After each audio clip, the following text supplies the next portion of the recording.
इस एपिसोड का नाम है a village out in the bonnies hedge. सबसे पहले हमें एक विलेज दिखाया जाता है जहाँ पर दो बच्चे रो रहे होते हैं और एक फादर उन दोनों बच्चों को सुलाने की कोशिश कर रहे होते हैं। वो बच्चों को सुलाने के बाद फादर सोच रहे होते हैं कि क्या ये ब्रदर्स है या ट्विंस। फिर ये फादर बोलते हैं कि नहीं, ये थोड़ा सा शांत लड़का है पर दूसरा बहुत ही उत्साह से भरा। ये दोनों एक दूसरे के जैसा तो नहीं दिखते। और वो फादर एक बच्चे के ब्लैंकेट ज़रा नीचे करके देखते हैं तो उसके शर्ट में यूनो लिखा होता है। और दूसरे बच्चे के पास जाके देखने की कोशिश करते हैं तो वो बच्चा फादर को लात मार के जमीन पर गिरा देता है। फादर थोड़ा गुस्सा हो जाता है और वो देखता है कि उसका नाम आस्था होता है। वो फादर फिर बोलता है कि ओके, तुम दोनों को कोई फिक्र करने की ज़रूरत नहीं, आज से ये तुम्हारा नया घर है। आस्था यूनो बोल के सीन 15 साल बाद में चेंज हो जाता है। और यहाँ पर हम देखते हैं कि सब लोग के पास मैजिक होता है और मैजिक को यूज़ करके वो लोग फार्मिंग भी कर रहे होते हैं। वो लोग बात कर ही रहे होते हैं कि चर्च के पास से सिस्टर लिली के चिल्लाने की आवाज़ आती है। और हम देखते हैं कि आस्था सिस्टर लिली को मैं एक दिन विजार्ड किंग बनूंगा तो मुझसे शादी कर लो बोल रहा होता है। पर वो बोलती है कि सॉरी आस्था, पर मैं सबकी सिस्टर हूँ। पर वो बोलता है कि मैं हार नहीं मानने वाला। ये बोल के वो अपना सर जमीन पे पीट रहा होता है। तब सिस्टर लिली अपना ग्रीमोर को निकाल के कुछ मैजिक कास्ट करके आस्था को उड़ा देती है। आस्था को उड़ाने के बाद बोलती है कि आस्था, मैं ना जाने क्या सोच के अपना ग्रीमोर यूज किया मैंने। वैसे ग्रीमोर एक स्पेल बुक होता है जो माना से बना होता है और ये ग्रीमोर जब इंसान 15 साल का होता है तब उसको एनुअल ग्रीमोर एक्सेप्टेंस सेरेमनी में मिलता है। और ये दोनों बच्चे आके सिस्टर को वेल डन बोलते हैं। ये जो लड़का है ना, ये ब्राउन हेयर वाला, वो आस्था को पसंद नहीं करने का नाटक करता है क्योंकि उसको यूनो जैसा कूल बनना है। सिस्टर लिली सॉरी बोल ही रही होती है कि ये पागल आस्था फिर से अभी नहीं बोल के सिस्टर लिली के ऊपर कूद पड़ता है। ये सीन मेरे साथ होता तो मैं इसको सॉरी तो क्या कचुमर बना देती। चलो छोड़ो, वो आस्था फिर से ट्राई करने के लिए जाता है। तब यूनो आके उसके मैजिक से गड्ढा बनाकर आस्था को उसमें गिरा देता है।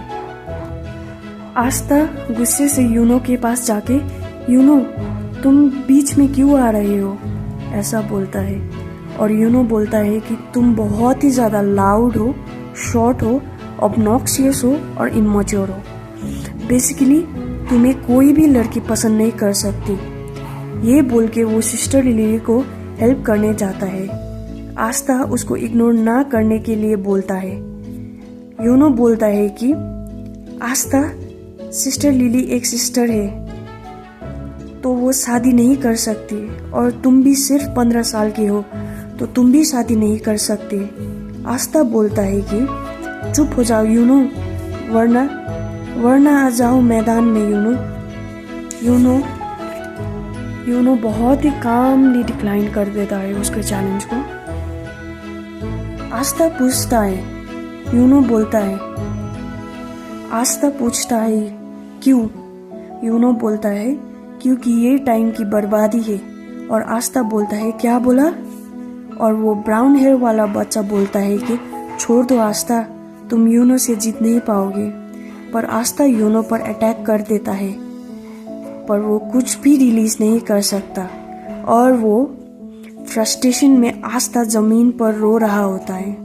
ये ब्राउन हेयर वाला लड़का आस्था को बुरा भला कहता है कि तुम मैजिक भी यूज नहीं कर सकते वगैरह वगैरह।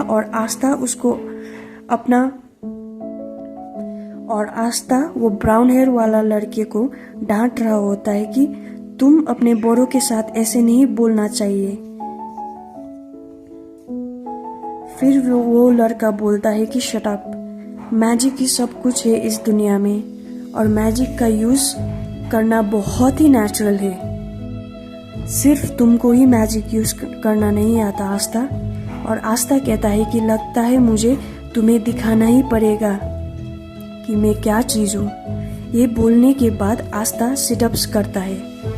सिर्फ ये लड़की इम्प्रेस हुई होती है। तब हम दूसरे ओर देखते हैं कि यूनो सब कपड़े को अपने मैजिक से पता नहीं धो रहा था या सुखा रहा था। तब सब यूनो से इम्प्रेस हो जाते हैं। फिर आस्था दूसरी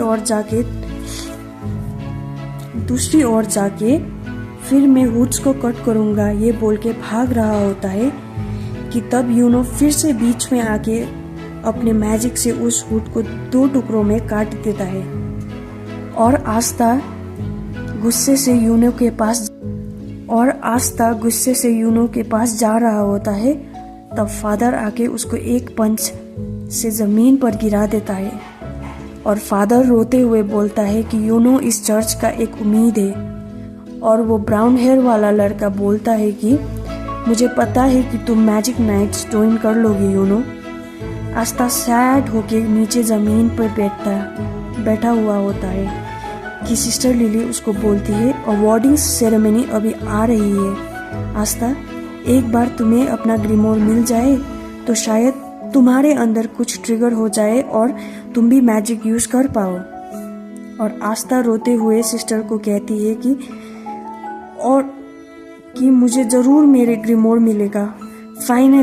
फाइनली मुझे ऐसा ग्रीमोर मिलेगा जो सबसे अलग और अमेजिंग होगा और मैजिक नाइट ज्वाइन करके विजर्ड किंग के फुटस्टेप पे चलूंगा और बाद में खुद विजर्ड किंग बनूंगा। और ज्यादा एक्साइटमेंट में ये बेकार सी चर्च को भी फिक्स करूंगा बोल रहा होता है। तब फादर उससे गुस्से से ये बेकार और पुरानी नहीं है कहता है। और आस्था यूनो को है ना यूनो कह रहा होता है, पर यूनो बिना कुछ कहे वहां से चला जाता है। ये देखने के बाद आस्था सैड हो जाता है और भागते भागते तू देख कहता है। यूनो चर्च के अंदर होता है। तभी सिस्टर लिली आके यूनो से बोलता है कि यूनो क्या तुम आस्था से थोड़ा अच्छे से बात नहीं कर सकते जैसे तुम लोग पहले थे? याद है बचपन में तुम दोनों कैसे हमेशा साथ में रहते थे? तुम कितना रोते थे पर जब उस दिन तुमने आस्था को लेकर आए जो कि बहुत ही ज्यादा चोट लगी हुई थी, तब से तुमने रोना बंद कर दिया था। तो यूनो बोलता है कि मैं आस्था के साथ अच्छा नहीं बन सकता। सिस्टर लिली सोचती है कि उस दिन आस्था के शरीर में भी मिट्टी लगी हुई थी, पता नहीं वो क्या कर रहा होगा। तभी सीन शिफ्ट होके आस्था पर आ जाता है और हमें दिखाया जाता है कि आस्था वर्कआउट कर रहा होता है और कुछ मोगुरो लीफ जूस पी रहा होता है ताकि उसके अंदर के मैजिकल पावर इंक्रीज हो जाए। एक्सरसाइज करते समय पास्ट को सोच के मैं विजर्ड किंग बनूंगा कहता है और ये चीज मैं कभी नहीं छोड़ूंगा, पर उससे पहले मुझे अपने आप को मजबूत बनाना होगा कह के चिल्लाने लगता है।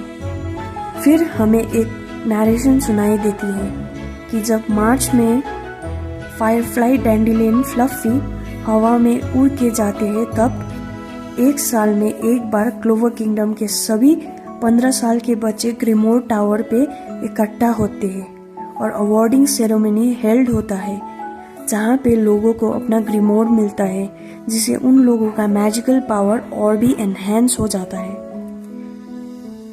यहाँ पर आस्था फिर से चिल्ला रहा होता है कि कौन सा ग्रीमोर मेरा होगा वगैरह वगैरह, और सोच रहा होता है कि एक बार ग्रीमोर आ जाए तब शायद मैं भी मैजिक यूज कर सकता हूँ और मैं भी यूनो के लेवल में आ जाऊंगा। यहाँ पे 2 लोग भी होते हैं जो खुद की बहुत ही ज्यादा तारीफ कर रहे होते हैं। तब इनको आस्था और यूनो दिख जाते हैं और आस्था और यूनो को बुरा बुरा भला बोलने लगता है और कहते हैं कि डोंट टेल मी कि ये लोग भी मैजिक नाइट्स के एंट्रेंस एग्ज़ाम को देंगे। सिर्फ नोवेल्स जिसके पास बहुत ही ज़्यादा मैजिकल पावर या फिर जिसके साथ रॉयल फैमिली का रिश्ता हो वो ही पास कर सकते हैं। वैसे भी मैंने सुना है कि वो छोटा लड़का मैजिक भी यूज़ नहीं कर सकता। तब दूसरा लड़का बोलता है कि तब तो हमें इसको बहुत ही अच्छे से ट्रीट करना पड़ेगा, क्योंकि यही एक बंदा है जिससे ये पूरे किंगडम में मैजिक यूज़ नहीं कर सकता। और फिर सीन शिफ्ट हो जाता है और हमें एक दाढ़ी वाले अंकल को दिखाया जाता है जो सबको वेलकम बोल रहा होता है।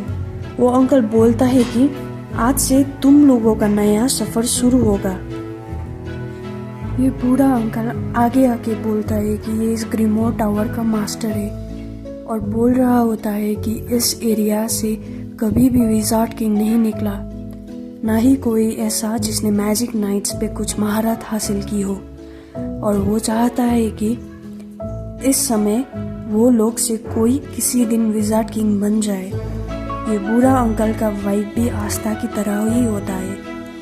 एनीवेज वो अंकल चिल्ला के बोलता है नो रियली सीरियसली, और अहम करके अवार्डिंग सेरेमनी को स्टार्ट कर देता है। सबके ग्रीमोर हवा में उड़ रहे होते हैं और एक एक इंसानों के पास चला जाता है। सब लोग खुश हो रहे होते हैं। तब दूसरी ओर देखते हैं कि आस्था का ग्रीमोर नहीं आया होता है और वो ऐसे हाथ फैला के मेरा ग्रीमोर नहीं आ रहा है कहता है। तब वो बूढ़ा आदमी नेक्स्ट ईयर ट्राई करने को बोलता है। सब लोग उसके ऊपर हंसते हैं। तभी पीछे यूनो का ग्रीमोर में से लाइट आ रहा होता है। तब वो बूढ़ा अंकल कहता है कि 4 लीफ क्लोवर। सब लोग शॉक हो जाते हैं क्योंकि ये एक लेजेंडरी ग्रीमोर होता है और विज़ार्ड किंग के पास भी ऐसा ही ग्रीमोर है।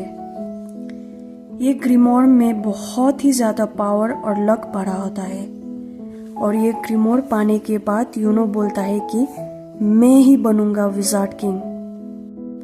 सब लोग खुश हो रहे होते हैं और उसका तारीफ कर रहे होते हैं। तब आस्था वहाँ से उठकर बोलता है कि यूनो तुम देखना, एक दिन तुम्हारे लेवल में मैं भी आ जाऊंगा क्योंकि मैं तुम्हारा राइवल हूँ। ये सुन के सब लोग उसका मजाक बनाते हैं। तब यूनो उसको नामुमकिन कह के वहाँ से चला जाता है। हाँ, और यहाँ पे एक सस्पिशियस सा बंदा भी होता है जो सबको और सब कुछ ऑब्जर्व कर रहा होता है। और जब सब लोग वहाँ से लौट रहा होता है तब वो बंदा भी जाते जाते हंस के ये कहता है कि इस जैसे छोटे जगह पे भी ऐसा बड़ा हादसा हो गया, और हंस के चला जाता है। सीन शिफ्ट होता है और हमें दिखाया जाता है आस्था।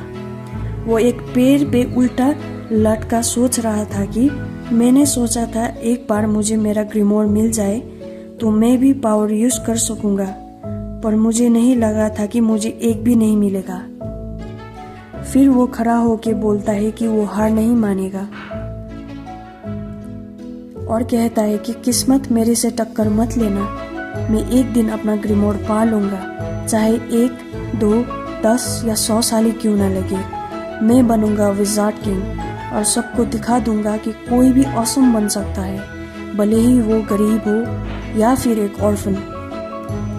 ये कह के वो आस्था हंसता है और सीन शिफ्ट होता है यूनो की तरफ और हम देखते हैं कि ग्रीमोर टावर में जो 2 बंदे थे जो अपने आप को बहुत ही तारीफ कर रहे थे, वो यूनो के साथ फाइट करने के लिए आए थे क्योंकि उसको पॉपुलैरिटी चाहिए थी, पर वो यूनो ने छीन लिया। वो बंदा अपना ग्रीमोर को ओपन करके यूनो पर अटैक कर देता है। यूनो बहुत ही आराम से उस अटैक को डॉज कर देता है। तब इन दोनों बंदों में बहस हो जाती है कि तू करना कुछ, तू कर वगैरह वगैरह। तब साइड के वॉल से एक चेन आ जाता है और वो दोनों बंदे की चिल्लाने की आवाज़ आस्था सुन लेता है। तभी हमें एक क्रीपी सा आवाज़ सुनाई देता है और हम देखते हैं कि ये तो वही सस्पिशियस बंदा है। जो ग्रीमोर टावर पे हंस रहा था। वो क्रीपी बंदा ने इन दोनों लड़के को अपने चेन वाला मैजिक में बंदी बनाया होता है। वो क्रीपी आदमी से पूछता है कि तुम हो कौन, और वो क्रीपी आदमी कहता है कि अभी तक तो मैं मैजिक नाइट का एक वेल नोन बंदा था जिसको रेवची ऑफ चेन मैजिक बुलाते थे, पर मुझे निकाल दिया गया और मैं अभी एक पागल सा चोर हूँ।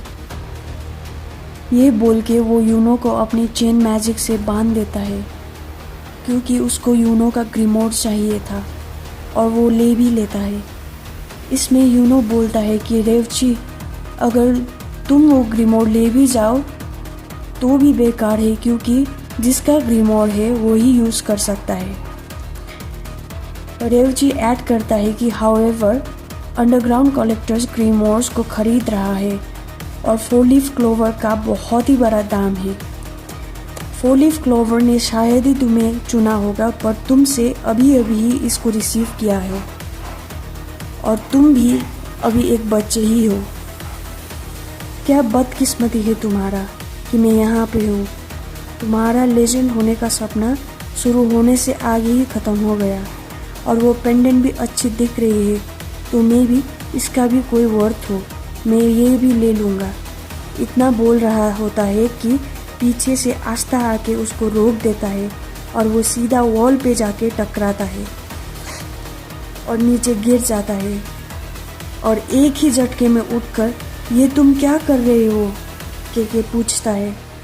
पर उस वक्त तक आस्था रॉन्ग पर्सन पे चिल्ला रहा था, और जब वो असली कल्प्रिट को देखता है तो वो पूछता है कि तुम कौन हो, और वो यूनो का ग्रीमोर है, वो तुम्हारे पास कैसे आया चोर।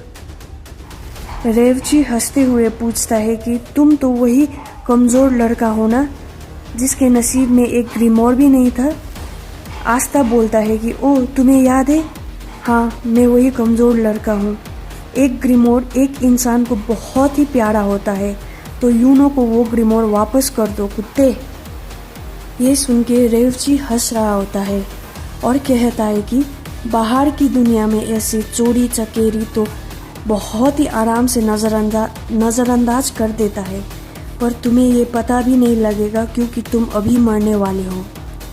ये बोल के रेवची अपना ग्रीमोर को ओपन करता है और यूनो आस्था को भागने के लिए बोलता है, पर आस्था वहाँ से नहीं भागता और कहता है कि मैं तुम जैसे लूज़र से हार नहीं मानूंगा, और पीछे से अटैक करने की कोशिश करता है। पर जब वो पंच करता है तब रेवची का चेन आके उसको पकड़ लेता है। आस्था अभी नहीं बोल के आगे बढ़ता है, पर रेवची ने यूर फिनिश्ड कहता है और एक चेन आस्था के आर पार हो जाती है और दोबारा एक चेन आके उसके बॉडी को दीवार के पास ढकेल देता है। इन सब में आस्था सोच रहा होता है, तो ये है बाहरी मेज का असली पावर, मैं तो इसको अपना फिजिकल स्ट्रेंथ से नहीं हरा पाऊंगा। रेवची उसके शोल्डर पर अपने पैर मार रहा होता है और कहता है, धन्यवाद तुम्हारे यूजलेस स्ट्रगल का। तब भी आस्था अभी ख़त्म नहीं हुआ, मुझे विज़ार्ड किंग बनना है कहता है। उसी वक्त रेवची अपनी क्रीपी वॉइस में कहता है कि तुम और विज़ार्ड किंग, मेरे पास एक एबिलिटी है, मैं किसी का भी मैजिकल पावर कितना है वो जान सकता हूँ, पर तुम्हारे पास एक भी मैजिकल पावर नहीं है। तुम बिना मैजिक के ही पैदा हुए हो, नो वंडर तुम्हें ग्रीमोर क्यों नहीं मिला।